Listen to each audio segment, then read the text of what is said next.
नमस्कार।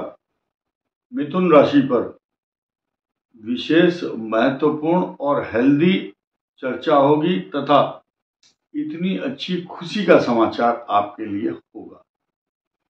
बहुत दिनों के बाद हमारे मुख से ये बात निकल रही है कि मिथुन राशि के लिए बहुत अच्छी अपॉर्चुनिटी देने वाले ग्रह आपके लिए कौन कौन से फल देने वाले हैं। खास तौर से इस बात की खुशी और समाचार और न्यूज ये है आपके लिए कि ताम्रपाद पर ट्रांजिट करने वाले शनिदेव आपके 10वें भाव में 29 मार्च 2025 से नई खुशी का आगाज और नई तरक्की का आगाज लेकर के आ रहे हैं। इस पर हम इसके क्या क्या शुभ प्रभाव होंगे हम उसको विस्तार से बताएंगे और समझाएंगे। लेकिन उस खुशी के साथ साथ यहां आपको ये बताना जरूरी है कि इस 15 और 16 तारीख को आपके लिए कौन सी नई खुशी आ रही है। 15 तारीख को आपके भाग्य स्थान पर मार्गी शनि आपकी सकारात्मक राशि जो 10वें स्थान पर बैठी हुई मीन राशि पर की तरफ अभिलाषा करेंगे, यानी कि मार्गी होगा शनि, अगले भाव की तरफ अग्रसर होगा। लेकिन साथ ही साथ इस शनि का जो ठिकाना है, गंतव्य है, डेस्टिनेशन है, कहाँ है ठौर ठिकाना, कहाँ जाकर के यात्रा समाप्त होगी, मीन राशि पर होगी। मिथुन राशि के लिए ये ताम्रपाद कहलाएगा, तांबे का पाया। और ये तांबे का पाया कितने अच्छे अच्छे रिजल्ट देगा अगले 2.5 ईयर अर्थात 30 महीने लगातार आपके लिए नए नए समीकरण बनेंगे। लेकिन हम इस बात को अभी फिलहाल विराम देते हुए कहानी यहां से शुरू करते हैं कि 15 तारीख को शनि का मार्गी होना क्या मतलब है, यानी कि आपके भाग्य स्थान का स्वामी अग्रसारित होगा, भाग्य में वृद्धि करेगा, जो काम नहीं बन रहा था वो एकदम होगा। कुछ अच्छी बात सुनोगे तो छोटी सी कड़वी भी बात सुननी पड़ेगी। कुछ कड़वी बात चीनी में मिला करके आपको दी जाएगी जिससे आपको कड़वी ना लगे। खैर, देखिए हम किस तरह से बताएंगे। साथ ही साथ छठे भाव में पद्मक योग बना करके सूर्य आपके छठे भाव में आएंगे। छठे का मतलब होता है रोगों का विनाश करने वाला, शत्रुओं का विनाश। लेकिन मामा का जो खानदान है आपके मातुल पक्ष, उनके लिए कष्टकारक। माताओं का जो परिवार है, मामा का खानदान आपके, उसमें कुछ विषमताएं, अनियमितताएं, झगड़े, झंझट, परेशानी, तनाव, चिंता, विवाद कुछ ना कुछ रहेगा। बहुत लंबा खींचने की जरूरत नहीं है इस बात को, लेकिन हम ये भी बताना चाहेंगे कि पद्मक योग जब बनता है, जब पूर्णिमा के दिन भरणी नक्षत्र जो आपके घर को भरता है तथा सूर्य वृश्चिक राशि में जब प्रवेश कर जाए, वो अमृत काल है एक तरह से आपके लिए। कारण क्या है कि उस सूर्य पर बृहस्पति की 180 अंश पर दृष्टि होगी और साथ ही साथ शनि की दृष्टि भी वहां पर होगी। शत्रुओं को बिल्कुल मटिया मेट, चटनी बनाने वाला। कारण क्या है कि षष्ठेश स्वयं नीच राशि में बैठेंगे आपके धन कुटुंब वाणी भाव में। अब क्या है कि मिथुन लगन और मिथुन राशि को सेंटर में रखिए, राइट में सूर्य और लेफ्ट में ऐसे ऐसे देखो। एक तरफ अमृत कलश लेकर के बृहस्पति देव हैं और इधर माचिस और पेट्रोल लेकर के मंगल आग का अंगारा है द्वितीय भाव में। लेकिन प्लस पॉइंट सुन करके जाना आप कि जब चंद्रमा और मंगल की राशि का संयोग होता है तो वो क्रोधित तो कराता है, मुखारविंद से आपके मुख से कोई कड़वे शब्द निकल जाते हैं, लेकिन पैसा भी आता है।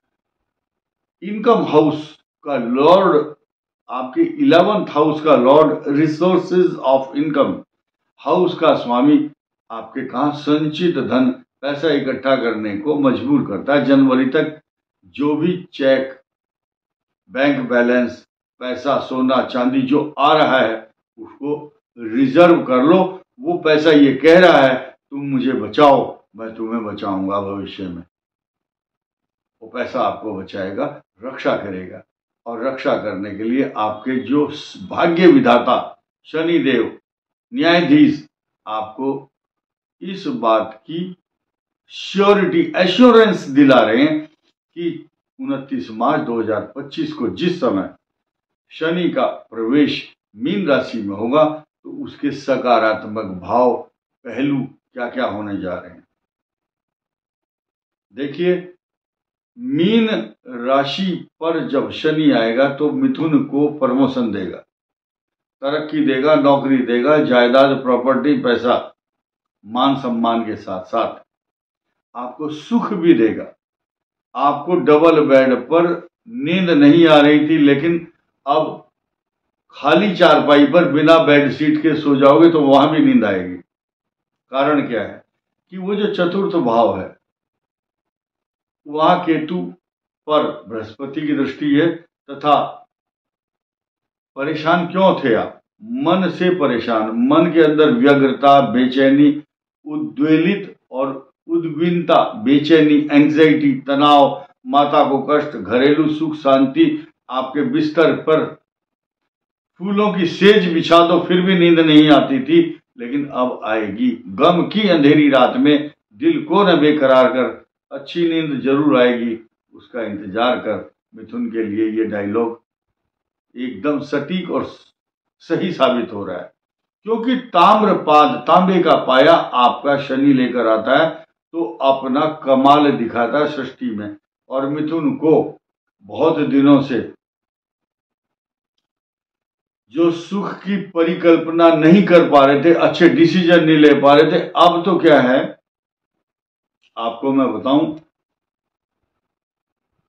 इस संसार की नीति और रीति है, अनपढ़ आदमी को किसी बहुत बड़े ऊंचे संवैधानिक पद पर बैठाओ तो उसके नौकर चाकर ही उसको बताते हैं, देखो जी नेताजी आज फला जगह उद्घाटन करना है, आपको ये गाड़ी में बैठना है, ये आपका ड्राइवर होगा, या आपका ब्रीफकेस पकड़ेगा। यानी कि जो पद है, पद से योग्यता स्वयं ही आती चली जाती है। और एक आदमी उसकी डायरी मेंटेन करता है कि फला फला तारीख में आपको वहां उद्घाटन करना है, फला के यहाँ फीता काटना है, उसके यहाँ भोजन करने जाना है, फला जगह आपका भाषण होगा। यानी कि मिथुन राशि को अब सोचने की जरूरत नहीं है, दिमाग नहीं लगाना, आपको खुद रास्ता मिल जाएगा। ये जो ग्रह हैं ये आपके सचिव के रूप में काम करते हैं। ये दूरदर्शिता, ज्ञान, मार्ग प्रशस्त करना, जैसे कि राम जी के जाते समय आने से पहले शबरी ने झाड़ू लगा करके पूरा रास्ता साफ कर दिया था, ठीक इसी प्रकार ये नवग्रह मिथुन राशि के लिए मार्ग साफ करके आपको टॉर्च लेकर के अंधेरे में भी रास्ता दिखाएंगे। ताम्रपाद ऐसा होता है। और नई चीज क्या है, आपको प्रमोशन होगा, तरक्की होगी, बड़े बड़े लोगों से आपके मेल मिलाप, सानिध्य, अच्छे अच्छे लोगों के, बड़े लोगों के जिनका नाम देश में होगा वीआईपी के रूप में, उनके फोन आपके पास आएंगे। मेल जोल बढ़ेगा, अच्छे लोगों से आपके मेल मिलाप, आपकी सिफारिश चारों तरफ चल जाएगी। और आरोग्य सुख, कई प्रकार की बीमारी, माता को कष्ट, कई प्रकार की चिंताएं लेकर के आप पॉकेट में घूम रहे थे, अब वो सब खत्म हो जाएंगी। इसकी शुरुआत होने शुरू हो गई है 16 तारीख को सुबह 7:02 के बाद। जैसे जैसे ग्रहों का काफिला आगे बढ़ेगा, आपके लिए ताम्रपाद की जो सेज है वो आपको समस्त सुखों का एहसास कराएगी। आरोग्यता, घर में बीमारी नहीं रहेगी, कई प्रकार के सुख प्राप्त होंगे और कई प्रकार की सुविधाएं घर में आएंगी। सांसारिक सुख, अच्छे खान पान और रहन सहन के साथ साथ जो सुख के संसाधन हैं वो मनुष्य के पास स्वयं ही चले आते हैं। और विदेश गमन की जो इच्छा है जिनकी मिथुन राशि वालों की, जिनके कागजों में दिक्कत थी या वीजा नहीं बन रहा था या विदेश जाने में जो बाधक समस्या थी, उसका निराकरण होगा। वाहन का लाभ होगा, शत्रुओं का विनाश होगा तथा आपने पिछले 2-2.5 सालों में बहुत सारी ये गलतियां की हैं। कहीं चोट लगी है, कहीं किसी को पैसा दे दिया, किसी गलत मित्र के कारण आपके घर में कलह हो गया। तो मैं किसी पर्टिकुलर गलती का नाम नहीं लूंगा।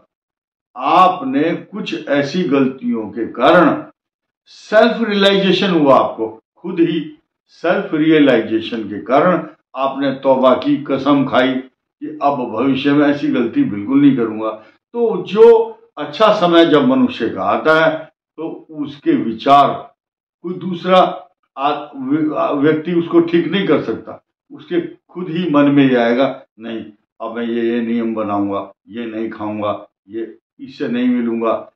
अपना एसओपी, स्टैंडिंग ऑर्डर प्रोसीजर, ये खुद ही तैयार कर लेता आदमी कि मुझे अब इन मार्गों पर चलना है। तो इसीलिए जब ताम्रपाद पर शनि आता है तो मार्ग अपने आप दिखाई देने लगता है। इस वीडियो में इतना ही। धन्यवाद। नमस्कार।